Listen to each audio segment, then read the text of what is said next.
I was just a child. A poor, helpless child. What could I have done to deserve this? What did I do? Was this karma or just horrible luck? I don't know, but what I do know is what it all started with. It was the beast. I was young, maybe 8 or 10 years old. I was spending my time watching some small animals meander around my father's field. I did this for a while until something caught my eye, a small group of assorted rodents. They were huddled together as if trying to keep warm. I got up and inched toward the band of animals. When I got closer, I nearly threw up out of shock. The poor creatures were covered in scars, open wounds and matted fur. Some appeared as if they had been tossed in a fire, but they were all alive, and they were suffering. I looked away from the group for a moment to see that they were marching on a path made up of plants that had withered away. My curiosity got the best of me. I went along the decayed path to find it led out to the field and into the woods. As soon as I stepped into the forest, I winced at the pungent, odorous smell of carrion and rotting flesh that was strewn about the path. I heard a whisper. It was a faint, ghastly voice that murmured in my ear. It only said these words. The ash, ash, ash, ash. Each time it spoke, it grew in volume and ferocity. The voice was now pounding on my eardrums. Then, it stopped. My eyes frantically looked back and forth, hoping not to see anything. Something began tugging my shirt. I flinched out of fear, but the invisible force kept tugging. It seemed almost as if it was doing so playfully. I felt a moment's relief until the childish tugs became violent jerks.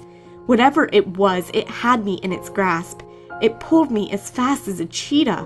The whole forest became a blur as I was being taken by some unknown force.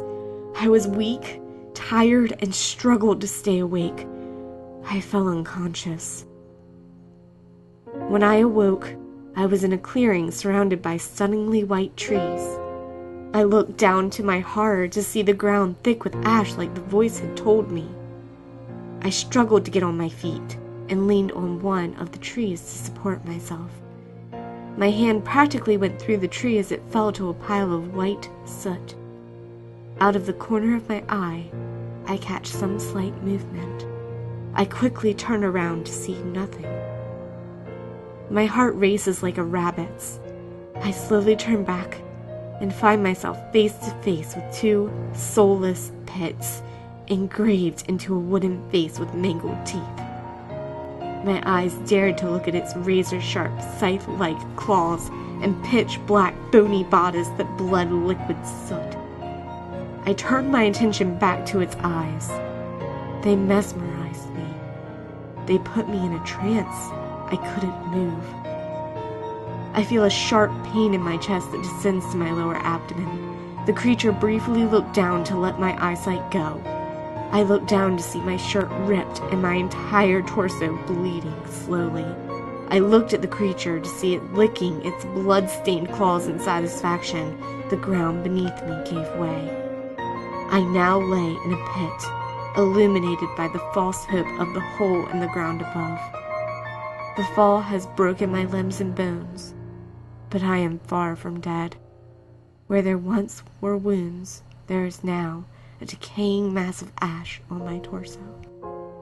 I can only believe that this is what is sustaining my existence. It should only be a matter of time until the skin rots off my bones and I cease to exist. The only thing here that drives me mad is the constant whisper that never stopped all through my suffering. It said,